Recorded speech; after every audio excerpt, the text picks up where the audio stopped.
on here, my friend?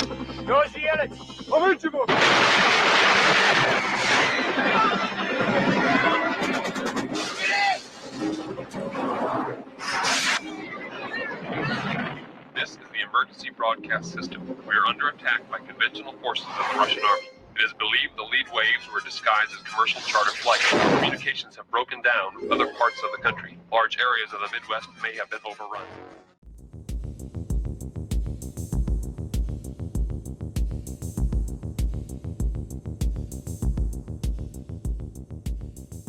Hey guys, I'm Kevin. I'm Jake. And this is Movie Matters. Today we're talking about the 1984 film Red Dawn.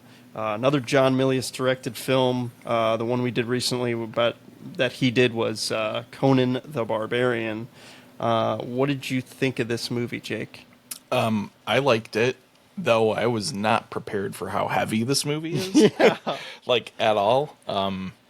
I, for some reason, thought that this was like almost like a kid's fantasy movie about like fending Russians off in their hometown, but it is not that at all.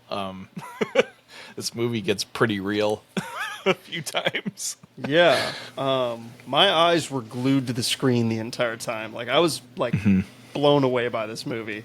No pun intended. I just like, sometimes, we've talked about it in other podcasts, like you get a little distracted, you're texting on your phone while watching. Like this movie, I was just like my eyes were like wide open and my mouth was just like, my jaw was like on the ground. I was like, Jesus, it's heavy. Yeah. Like very and, like, intense. right out of the gate too. Yeah, like dude, there's this movie, no real exposition to this movie. It just jumps right in. Yeah, the teacher gets wrecked by a machine gun. By all these paratroopers dropping down, and I was just like, oh, okay, this is getting right into it. And then you've got a kid hanging out of the window, like, of the school, just like shot up. I was like, Jesus. Like, Yeah. pretty crazy. This movie was remade in 2012 with like Chris Hemsworth and like Josh Peck and Josh Hutcherson and a couple other people. I'd be curious to see how that one fares against this. I've heard it's not good. Yeah. I don't think this movie is very much of its time. Yeah. And like definitely built around the fears of the Cold War and stuff. In 2012, there was nothing even close to that to, make a remake worth anything. Yeah. So yeah, I feel like the stakes just aren't there. I feel like you could make it now just with like, certain countries on the brink of war. I mean, you got Russia and Ukraine, and you've got, Israel, Gaza. Like, you've got similar stuff to that where you could probably, make an argument. But it's, in this day and age, it's like, oh, too soon. Like, we can't do it. You know what I mean? Yeah. Like, I don't know. This movie is like just like really perfect in its like setting. Like, Yeah, in there's no time need period. for it to be remade. Yeah, there's no reason. It's like in like 84 was probably like close to the peak of the Cold War, and then it kind of deteriorated rapidly into, Russia's demise. So like I feel like this is probably like exactly when this movie needed to come out and exist. Yeah. And like, yeah, I don't know. It was good. Yeah, I was shocked with how much I like enjoyed it. It's like one of those movies where you watch and you're just like, fuck. Like, I don't know if I could watch that again soon. That's like a movie you watch every like 10 years maybe. Yeah. Like I said, I thought this was going to be a like cheer on these kids as they like kill Russians, but like it was not that. Yeah, it's a little comical watching these like teens with heavy artillery, like huge machine guns, like especially like the women in this movie, where they're just like literally on like guns with bipods, just like unloading on people. Yeah. It's like, Jennifer Grey and Leah Thompson just like going at it, which is crazy. Yeah, that was the only thing where I was just like, geez, like I was kind of laughing at that. But it just, I don't know, it just shows you the, you know, the harshness of war and what it does to people. And I think that's really apparent in the character Robert, Yeah. who's played by C. Thomas Howell, I like him. He's a good actor. Just like shows that like he's got nothing to live for anymore, but yet he's just like, you know, he becomes a hardened, you know, guerrilla, like military fighter. And I think that's really apparent when he kills their friend Daryl Yeah. and just like shoots him and just like has no remorse. I don't know. Pretty like really sad and intense. Yeah, lots of like there's a surprising amount of like character arc in this. For like almost every single one of the kids. And like his is probably the most intense just because he like turns into like a total psycho. But like yeah, I mean, like even like Swayze and Charlie Sheen, who are the brothers in this, you know, like you get to see them kind of bond and like build this like leadership, you know, in the group and stuff like that. Everybody kind of gets a little bit bloodthirsty, you know, as things kind of progress. But there's some good moments where you're kind of contrasted with like the like who I think it's Danny, right, that betrays them. Daryl. Like that moment. I'm pretty sure. I think you're right. 'Cause Danny is the one that gets killed on the tank, I think. Yes. Yeah. That's Aardvark. Aardvark gets killed on the tank. Oh, then who the hell's Danny? He's like the shorter one. How does Danny get killed? Or There's just a lot of Danny? characters. Yeah, I can't remember. We'll have to look up a plot summary. when Daryl is basically Swayze's gonna execute him and feels like he can't do it. Yeah. And nobody really wants to. Then Robert kind of makes the... Yeah, Danny survives at the end. It's Danny and... Okay, Danny's the survivor. It's okay. Danny and Leah Thompson, which I'm blanking on her character's name. It's like starts with an E or something. Erica. Eve or Erica? Erica. Yeah. But yeah, I mean, there's a few moments where particularly Swayze is confronted with like life and death of someone else. And you see it breaks down. It like breaks this character down. Yeah, and like he's not always consistent with the choice he makes either, which is interesting. The first time is that Russian or the guy in the car. The guy in the car that he ends up blowing away. Yeah, but you see it off screen. You just hear it. Yeah. Which is interesting how they choose to do that. Mm-hmm. But you can see it in his face that he has like guilt. Yeah. And then, like you said, like him not executing Daryl, and like Charlie Sheen's big speech is like, we don't want to be like them, which I loved. I thought that was awesome. Because that's intense. You see a lot of like Cubans and Russians just like putting, you know, like just mowing down a whole line of like civilians, which is crazy. Yeah. Several times. Yeah. Like it's not like they don't really hold anything back in this movie. No. In terms of like realities of like I guess foreign occupation or like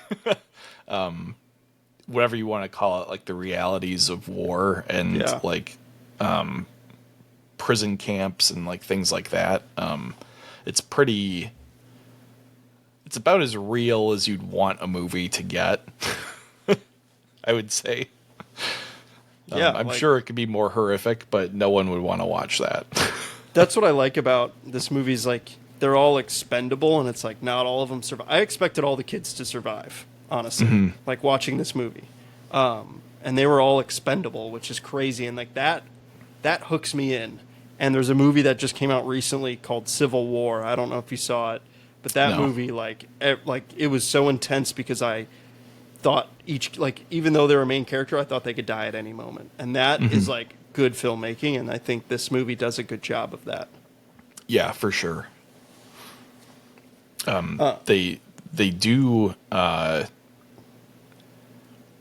it adds a lot of stakes, and we talk a lot about that. And yes, like this definitely builds up like emotional attachment to everyone, and really gives the movie meaning and like purpose. So like when somebody does die, it actually is impactful. Yeah. It's not like or like you said, if everyone's gonna survive and it's apparent that everyone's going to survive, it's like not as enjoyable. Yeah. At least not in the context of this kind of movie. Yeah, and like you said, this movie starts off, it doesn't, it just goes right away. It goes from 0 to 10 instantly. And like I expected more character development in the beginning just to like get you like into these characters, but the movie does that. I mean, the movie's like kind of long. It's like an hour and 54 minutes or something like that. Yeah. Yeah, hour 54. And I mean, the runtime, it didn't feel too long to me. And we talk about that a lot too, about hour 20, hour 30-minute movies. Yeah, it does a good job of you connecting to the characters because they all build a really nice bond, and like they're the Wolverines. I like that. Yeah, it is paced really well. I don't feel like there's any like wasted scenes for a almost 2-hour runtime that can be tough. But I think every scene in this movie adds to something, whether it's the overall plot or character development. It's definitely very well crafted and very well executed. And there were some deleted scenes I read. There was, like in the beginning, I mean, in that trailer that we just watched, you see them walking to a McDonald's. And apparently they took that scene out because like just a couple weeks before this movie was going to release, there was like a mass shooting at a McDonald's. So they took that out, which is sad, but sad that there was a mass shooting. There also is there was 2 like subplots taken out, and it was one with Leah Thompson's character and Andy Powers Booth, the pilot. They were gonna like have a love scene together, which is interesting. And apparently, test audiences thought it was too awkward because of the like age difference. Yeah. Yeah, that like I mean, they're supposed to be in like high school, right? Yeah, it's kind of a weird dynamic. Like, even so, like you could tell like there's like a brooding romance between them, and like when he dies on the tank, Andy, and she's like, "I'll never love again." I just was like, kind of like, oh, that was interesting. Like that, it was a little out of place, but it's like you could tell she subtly liked him. Yeah, and I think it's I think it ended up working okay because she was, from what was in the movie, she was far more interested in him than he was in her. So her big emotional reaction, I guess, works. Yeah. And I like that because he like talks about his wife like a handful of times, and it like, if they had a love scene together, it'd be pretty disrespectful to his wife. Right. Yeah. But you assume she's dead basically. Yeah. There also was apparently a romance between Tony, Jennifer Grey, and Patrick Swayze, Jed, which I'm glad they took that out, and it was Swayze's recommendation. He's like, get rid of that. Like, we don't need that, which I'm glad they took that out. Like, you almost kind of want it, but at the same time, it's like, it doesn't matter. I don't think it would have added anything. Yeah. And like, exactly. Her death scene is already pretty emotional, even if they're not together. Yeah. So yeah, I don't think it's necessary. Yeah, agreed. Her death scene is very emotional, and like she gets like shot by that helicopter, and they ride horseback, and like puts her under a tree, and then basically she like grenades herself, which is horrible. But obviously we know those two characters fall in love in Dirty Dancing, a movie we both don't like. So if you want them to have a happy ending, go watch that movie. Yeah. Or don't, because the movie's not great. Yeah, not worth it. So and like this movie didn't use any CGI or computer graphics. I don't know if you noticed that, but like all the explosions are real and actual size, which is super impressive. Like all these helicopters going by, all these airplanes, that's all real, which is awesome. Yeah. I had a feeling, because that scene where they're doing some like carpet bombing in like that like forest like, or like valley or plain whatever, yeah. valley, yeah. Those all look like real, like life-size explosions, which is, like you said, is pretty crazy. And like, yeah, I mean, it's clear that like they're flying real planes and helicopters. Yeah.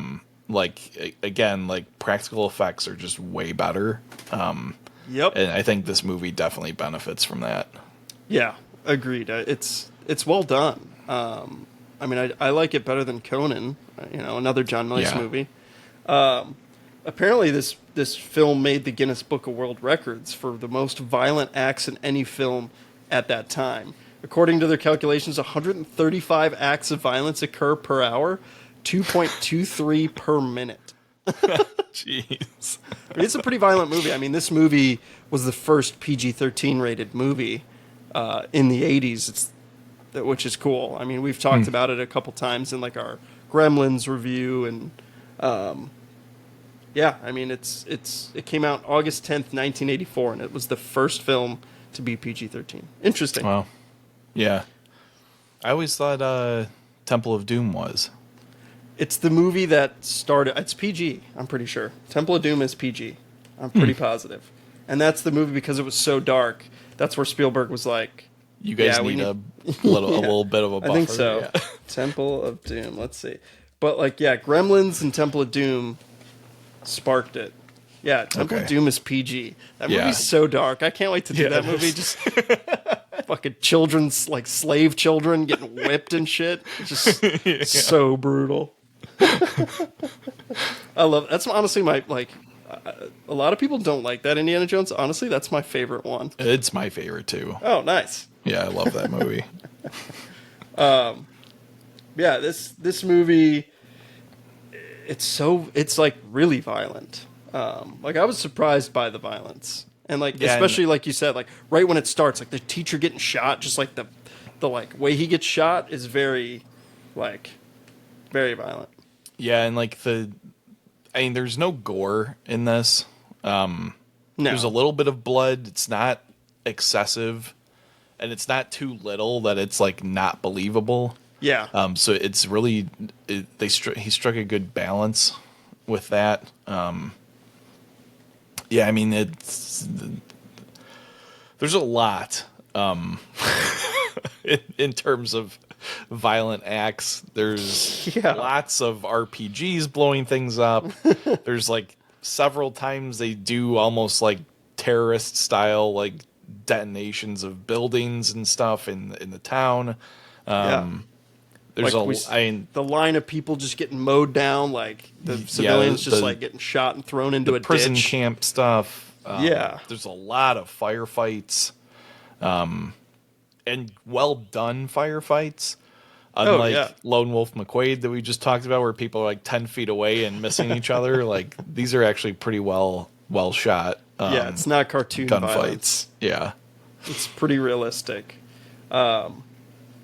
Speaking of realistic, I mean, I like the part you've got a cool little role for Harry Dean Stanton, who we've talked about from Paris, Texas. He's awesome, and he plays Charlie Sheen and Patrick Swayze's dad in this. And like the whole scene where he's in that prison camp and he's just like, "Avenge me!" is so awesome. He's such a good actor. I love that guy. And like, I don't know, it's interesting, like, where he's like, "Don't cry," like, you know, and kind of passes that lesson on to Jed, Patrick Swayze. And like, I mean, there's a lot of crying in this movie, but it's like, it's realistic. It's like, it's all fucking crazy shit where it's all emotional. And they're all kids. Like, yeah. I think everyone except Swayze is probably under 18. Yeah.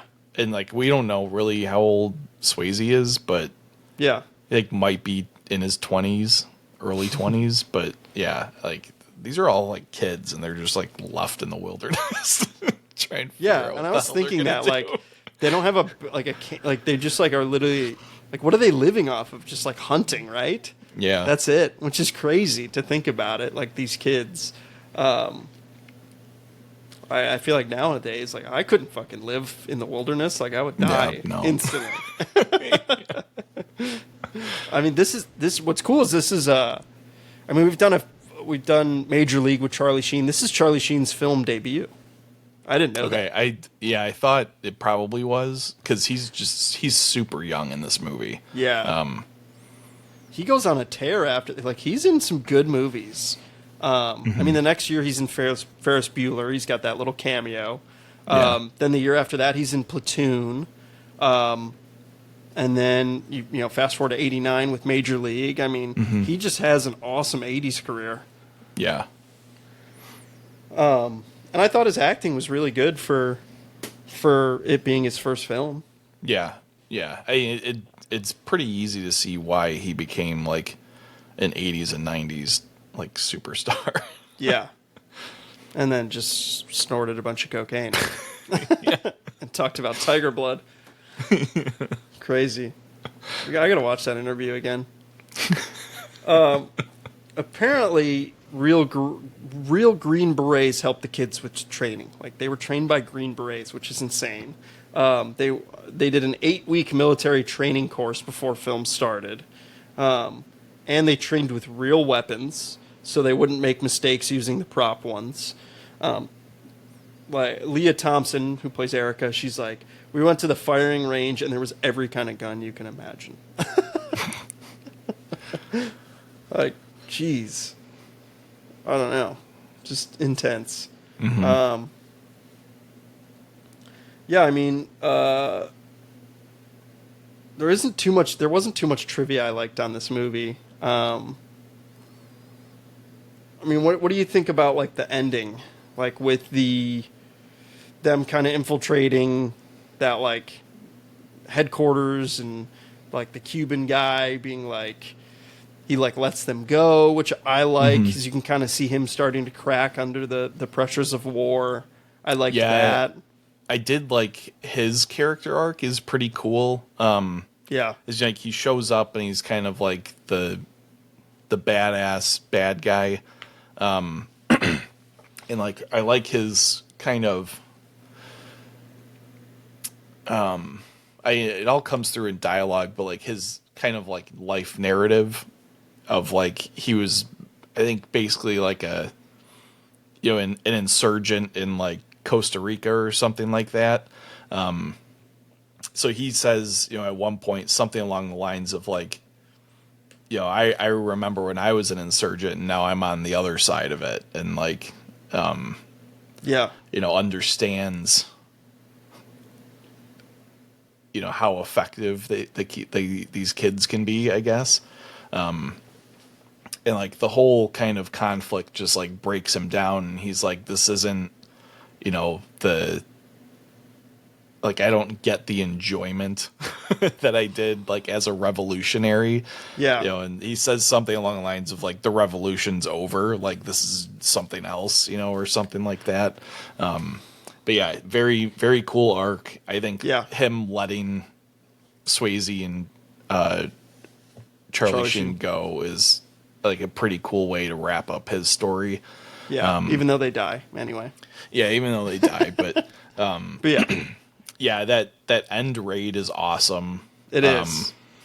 I like the like hunter guy like finding,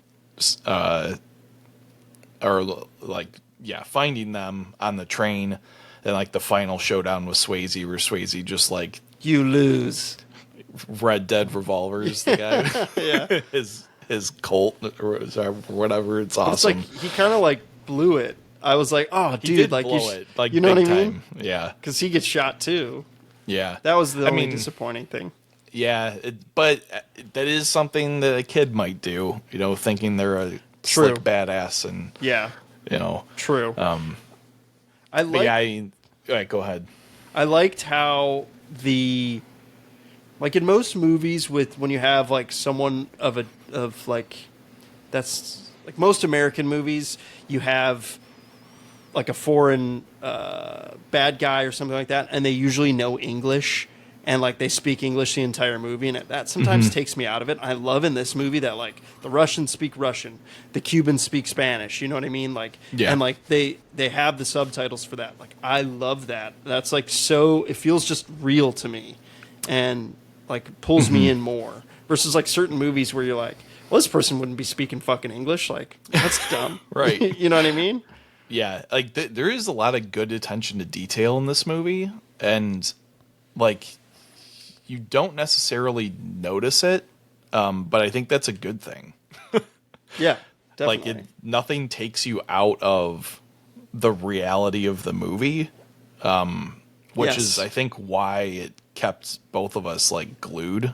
Yeah, I agree. Because there's just nothing that's out of place or disengaging about it. Yeah, yeah. It's not like I said. The only thing that was probably distracting for me is just the girls shooting the guns. It just was like, whoa! Like it kind of takes me out of it just because it's a little comical. But again, it's just like it's realistic where they're just like ripping through people with those big guns. Like they gave them the biggest guns of all Yeah, the people, true. which is hilarious. But yeah, like the raid at the end, like you said, is awesome. Apparently, this movie was like one of the coldest productions on record. Temperatures were like below 30 degrees, which is insane. Yeah. Like you could tell it's cold during this. Like none of that's like fake. Did they this- shoot in like Colorado? No, they shot in New Mexico. Oh, Yeah, pretty interesting. And it's apparently it's gotta called be Las in- Vegas, New Mexico. oh okay. But yeah, it's like probably in higher elevation in the mountains, and that's why Yeah. you've got the cold weather. So Is the city's supposed to be in Colorado, right? yeah, it's I supposed think- to be Calumet, Colorado, Yeah. which they were originally going to do Calumet, Michigan. That's kind of where they were going to do it, but then they just were like, all right, well, let's do Colorado, just because it's more west. I feel like. Yeah. Yeah. So to go back to the ending a little bit, what did you think of the actual like ending? You know, a lot of movies I've been watching have had abrupt endings lately. This movie was a little abrupt, kind of, but I mean, it's like all the characters are pretty much dead except, you know, Danny Yeah. and Erica. But I do like that where it like shows the like partisan rock with the voiceover of just like, you know, here, like this is kind of a memorial, and this is like we're like, you know, I want to say almost immortalized in this war of what they did, because they were like, even in the kind of middle of the movie, they're like, oh yeah, like people know you from all over and have heard of you, which is pretty cool. Yeah. Oh yeah. So I mean, I like the ending. It's just like it's fitting. It's fitting to the movie. Yeah. I liked how they kind of built up to it, like you said. They talk about how like people have been like hearing about what they've been doing in the town and like fighting off, you know, these attackers, and like are kind of like building up like morale in like the rest of the country, which is kind of cool. Yeah. And then like, you know, yeah, the movie ends with like that memorial, implying that the U.S. eventually wins the war, which I think is like a good way to do that, because it would be completely ridiculous if those kids won the war, you know, like so like I like that they made it more of like a sacrifice, and kind of like a little bit of like a lore building thing around the ending, rather than like really showing the end of the conflict. Yeah. I think that it's more fitting and more realistic. Again, like this movie really tries to keep everything very real, Yeah. which I think we appreciate. Definitely. I mean, that's what we preach a lot on this podcast. Yeah. It's like we want real practical effects, and we want it to be a good movie with stakes and emotional stakes. And this movie has all of it, and I guess that's why we liked it so much. Yeah. Again, heavy subject matter, but it was a good movie to watch, and I like that. It's a pretty well known movie. Yeah. It didn't make a ton of money at the box office. It wasn't a failure, but pretty much everyone knows about this movie, and obviously Patrick Swayze is immortalized too. He's a legend, and a sad story with him passing away from pancreatic cancer. But this movie's pretty well known, I'd say. It's interesting because it's very similar to Conan the Barbarian, where it's like it made modest money, but they're both iconic, Yeah. They're both well known in cinema history. Right. I think this movie, is probably more well known for tackling this subject matter right in the heat of like its relevancy, Yeah. So it's not really done very often. Like I can't even think of another like war movie that was made in the middle of the war that it's about and like really deals with. Interesting. Like, We'd have to do a deep what's dive on going that. on. Yeah. I think the closest might be Apocalypse Now, but that's definitely after Vietnam ended, but it might have been only shortly after. Yeah. I'd have to look at the dates, but Yeah. That movie came out in 1979. so that's pretty far after Vietnam ended then. Yeah. But yeah, I can't think of any. So Yeah, it's definitely a good movie, and I'm shocked we both haven't seen it with how well known it is in cinema history. But I like that. I like that we both haven't seen this particular movie. I'm excited for the next one. We're doing Once Upon a Time in America, right? Yep. Next. Yeah, that's supposed to be iconic. I know absolutely nothing about it. Same, so, but it's also like 4 hours long. So yeah, I kind of thought that it was a very long movie. So I'm over exaggerating. It's not 4 hours, but it's long. It's really long. Yeah, I'm looking forward to doing that one because, I think it's Sergio Leone. Yeah, I think so. Yeah, I kind of want to go back a little bit. The only part of this movie that I didn't like, not necessarily didn't like, but I was kind of confused by, is like when they go back into town the first time and they're like, they're looking for you, and there's like Russian guards kind of around. Yeah, that was the only part I didn't like. I was just like kind of confused by. Yeah, I think that was probably the only part that was a little under thought out. Yeah, that's the only part I didn't like. Other than that, but I think the only reason that someone says that is so that they can't just go back to living in the town. Like it forces them back out to the wilderness, Yeah. But what are you gonna do? What are you gonna do? Yeah, so I'm definitely looking forward to the next one. I like this movie. We're on a good roll this month so far. We've had some good movies. I've liked all of them so far, so there hasn't been one I disliked. So we'll see how Sergio Leone, I looked it up, it is him. It's 3 hours and 49 minutes, so I was pretty damn close with four hours. It's a Western, right? No, it's like 30s gangster. Like Prohibition era, yeah. Okay. Yeah. What am I thinking of? Well, Once Upon a Time in Mexico is what I'm thinking of. Or either that or Once Upon a Time in the West. Yeah. Yeah. I think that's that's another, also him, I think. Yeah, that's another Sergio Leone, I'm pretty sure. Which I've never seen that, and that's an iconic movie that I need Me to either. see. It's on my list. Once Upon a Time in America has to be one of his last movies, I would think, right? Yeah, it is Sergio Leone for Once Upon a Time in the West. I might watch that soon. That's also like a 3-hour movie. Yeah. I mean, I love the Man with No Name trilogy. Oh, yeah, it's so Like, good. Those are long movies, too. Yeah, all three of those are fantastic, like, master classes in filmmaking. So they're absolutely, like, and set the, like, stage for, like, the most iconic, kind of like Western plots.